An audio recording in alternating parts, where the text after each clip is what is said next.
नमस्कार, मी राहुल कुलकर्णी. एनडीटीव्ही मध्ये तुमचं स्वागत. पुन्हा तीच विनंती, आमचं युट्यूब चॅनल सबस्क्राईब करा, बेल आयकन दाबा आणि शेवटपर्यंत व्हिडिओ पहा. टाइम्स ऑफ इंडियामध्ये आज बातमी आली. माझे मित्र आहे मोहम्मद आकेफ, आणि या बातमी संदर्भात कालच आम्ही सविस्तरपणे बोललो होतो. आणि त्या बातमीचा महत्वाचा गाभा असा आहे की वाल्मिक कराड याची जी काही नोंद अननोन त्याच्या कुठल्या जवळच्या अत्यंत क्लोज अशा व्यक्तींच्या नावावरती असलेली जी संपत्ती आहे, ती सगळी संपत्ती जप्त करण्यासंदर्भामध्ये, म्हणजे ह्या बातमीचं शीर्षकच असं आहे, SIT moves proposal to attach all properties of Valmik Karad. Special investigation team जी आहे, ज्या टीमकडे हे काम दिलेलं आहे की वाल्मिक कराडच्या संदर्भातला सगळा तपास करायचा आहे, आणि त्या 3 एजन्सी आहेत. एक तर सीआयडी काम करते आहे, एसआयटी काम करते आहे, आणि न्यायालयाची समिती काम करते आहे. न्यायालयाची जी कमिटी आहे तिचं ज्युरिडिक्शन खूप मर्यादित आहे की ह्या संदर्भामध्ये पोलिसांनी काय काम केलं आणि उर्वरित जो काही तपास होतो आहे तो योग्य पद्धतीने झाला की नाही. तर याचा अर्थ या बातमीच्या शीर्षकाचा असा आहे की वाल्मिक कराडची सगळी संपत्ती ही जप्त करण्यासाठी स्पेशल इन्व्हेस्टिगेशन टीमनी अर्ज केलेला आहे. आणि 3च दिवसापूर्वी वेगवेगळ्या माध्यमामध्ये संकलित झालेल्या बातम्यानुसार माझा मित्र आहे सौरभ कोरोटकर यांनी ही माहिती संकलित केली होती की कुठल्या माध्यमामध्ये काय बातम्या आल्या की ज्याच्यातनं वाल्मिक कराडची संपत्ती कुठे आणि कशी आहे याचे तपशील आले. तर तेही तपशील पुन्हा एकदा आपण आपल्या प्रेक्षकांच्या आठवणीसाठी म्हणून सांगू. पण ही गोष्ट का महत्वाची आहे की एखाद्या गुन्ह्यामध्ये जेव्हा मकोका लावला जातो तेव्हा आणि त्या गुन्ह्याचं स्वरूप बदलता आहे लक्षात आल्यानंतर काय काय घडतं. एकतर आता हे निश्चित आहे की वाल्मिक कराडचा जेव्हा जामीन अर्ज येईल तेव्हा एसआयटी कडनं हे सांगितलं जाईल की वाल्मिक कराडची जी संपत्ती आहे ती संपत्ती तो जामिनावरती बाहेर आल्यानंतर त्याचं टायटल बदलू शकतो, ती संपत्ती तो दुसऱ्याच्या नावावरती ट्रान्सफर करू शकतो, किंवा अशा गोष्टी करेल की ज्यामुळे भविष्यातला तपास हॅम्पर होईल, अडथळा होईल. त्यामुळं ही गोष्ट महत्वाची आहे ह्या सगळ्या प्रकरणामध्ये, आणि हेच आजचे बीड प्रकरणातले अपडेट आहेत.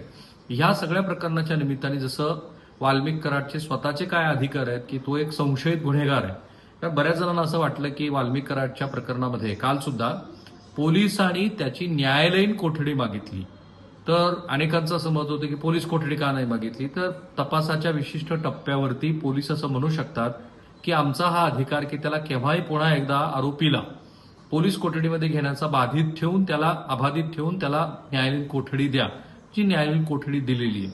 काही जणांचं असं मत असतं की वाल्मिक कराडच्या हातात हातकड्या का नाही आहेत, चेहऱ्यावरती कपडा का नाही वगैरे. तर तेही मी स्पष्ट केलं की सर्वोच्च न्यायालयाने ह्यापूर्वी 6 असे निवाडे दिलेले आहेत की जे निवाडे सांगतात की असं करणं हे बेकायदेशीर कृत्य आहे, कारण हा अजूनही संशयित आरोपी आहे, त्याच्यावरती कुठलाही गुन्हा सिद्ध झालेला नाही.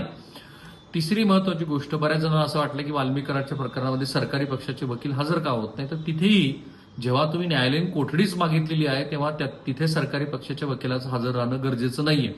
आणि आत्ताचा हा जो भाग आहे तो वाल्मिक कराडच्या या सगळ्या प्रकरणाचा अपडेट समजून घेत असताना मकोका आणि भारतीय न्याय संहितेतले जे बदल आहेत त्या बदलाला समजून घेण्याच्या दृष्टीनं महत्वाचं आहे. तर हा जो काही अर्ज आणलेला आहे सीआयडी आणि एसआयडी, सीआयडीनी पण एक अर्ज आणलाय.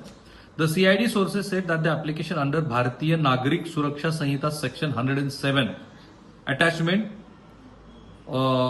For future or restoration of the property, म्हणजे 107 जे भारतीय न्याय संहितेचं त्यातलं जे प्रोव्हिजन आहे त्याच्याप्रमाणे सीआयडी काय म्हणते, has already been moved before the court. It's subsection first stated, यातलं सबसेक्शन एक काय म्हणतं, where a police officer making an investigation has reason to believe that any property is derived or obtained directly or indirectly as a result of criminal activity or from the commission of any offense, the officer may, with the approval of the superintendent of police or commissioner of police, make an application to the court or the magistrate exercising jurisdiction to take cognizance of the offense or commit for a trial or try the case for the attachment of such a property.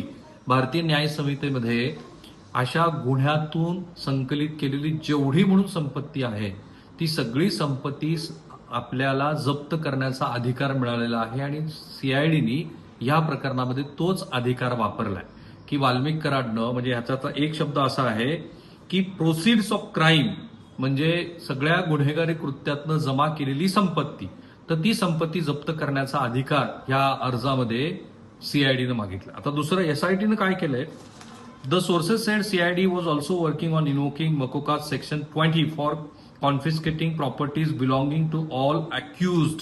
सगळ्यांचीच संपत्ती जप्त करण्यासाठी CID प्रयत्न करणार आहे. MCOCA Section 21 states if a person has been convicted of any offense punishable under the act, the special court may, in addition to awarding any punishment by order in writing, declare that any property, movable or immovable, or both belonging to the accused and specified in the order shall fortify to state government from all encumbrances. म्हणजे जेवढे याच्यातले गुन्हेगार आहेत त्यांची सगळी संपत्ती सरकार स्वतःच्या दरबारी सरकारकडे ती जप्त करू शकते. आणि माझ्या मते बीड प्रकरणाचं जे लॉजिकल एंड आहे, एकतर दुर्दैवी संतोष देशमुख यांच्या या घटनेतल्या सगळ्या आरोपींना अगदी रेअरेस्ट ऑफ रेअरेस्ट असा क्राईम म्हणून योग्य ती शिक्षा द्यायला हवी. पण ह्या प्रकरणामध्ये हा जो दहशतीचा भाग आहे तो कमी करत असताना या प्रकरणातल्या सगळ्या आरोपींची संपत्ती जप्त करण्याचा अधिकार सुद्धा एसआयटी आणि सीआयडीकडे आहे आणि तो त्यांनी आता वापरलाय. तर साधारणपणे सौरभनी जी काही माहिती संकलित केली होती, ज्या संकलित केलेल्या माहितीप्रमाणे फक्त वाल्मिक कराडची नोंद असलेली त्याच्या कुटुंबाच्याच नावावर असलेली संपत्ती नव्हे, तर इतर सुद्धा संपत्ती जी त्याच्या अत्यंत जवळच्या व्यक्तीकडे आहे, तर ती सुद्धा संपत्ती जप्त करण्याचे अधिकार पोलिसांना आहेत. तर काय काय होऊ शकतं बघा.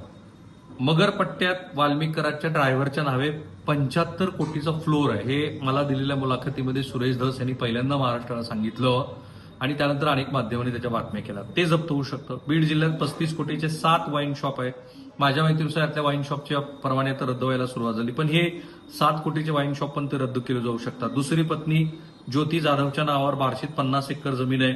ज्योती जाधवच्या नावावर सोलापुरात 4 सातबारे. ज्योती जाधवच्या नावे जामखेडमध्ये 10 ते 15 एकर जमीन. माजलगावात सुदाम नरवडेच्या नावावर 50 एकर. सिमरी पारगावात मनीषा नरवडेच्या नावावर 10 ते 12 एकर. सिमरी पारगावात योगेश काकडेच्या नावावर 15 ते 20 एकर. सोनपेठ तालुक्यात 20 एकर क्रशर, तिथे क्रशर आहे. दिघोळमध्ये ज्योती जाधवच्या नावावर 10 ते 15 एकर. पिंपरी चिंचवडच्या काळेवाडी 3.25 कोटीचा 4 बीएचकेचा फ्लॅट. आयटी हब वाकडमध्ये 1 कोटीचा 2 बीएचकेचा फ्लॅट. ज्योती जाधवच्या नावाने पुण्यात 15 कोटीचे 2 ऑफिस. पुण्यात हडपसरच्या एमनोरामध्ये 3 कोटीचे 2 फ्लॅट. ज्योती जाधवच्या नावाने खराडीत 2 कोटीचा 1 फ्लॅट.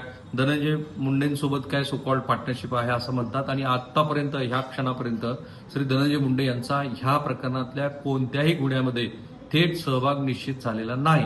त्यामुळं या क्षणाला तरी धनंजय मुंडे यांच्यावरती जे काही आरोप केले जात आहेत त्याला लिगल कॉन्टेक्स्टमध्ये काहीही अर्थ नाही. पण भविष्यामध्ये अशा कुणाही व्यक्तीबरोबर ह्या वाल्मिक कराडची जर पार्टनरशिप आहे, त्यांनी इतर कोणाच्या नावावरती संपत्ती संकलित केलेली आहे, कारण माझ्याकडे काही लोक जे सांगतात त्याप्रमाणे लातूरमध्ये सुद्धा श्यामनगरमध्ये बरीच संपत्ती आहे.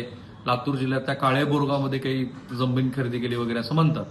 ते हे सगळे तपशील जे आहेत ना, हे तपशील आता सीआयडीने संकलित केलेत, एसआयटीने पण संकलित केलेत. आणि भारतीय न्याय संहितेच्या ह्या आता मी ज्या कलमांचा उल्लेख केला आणि जे टाइम्स ऑफ इंडियामध्ये जी बातमी आलेली आहे त्याप्रमाणे ही सगळी संपत्ती ही सरकार दरबारी जमा करण्याच्या दृष्टीनं सरकारच्या वतीनं आता प्रयत्न सुरू झालेले आहेत.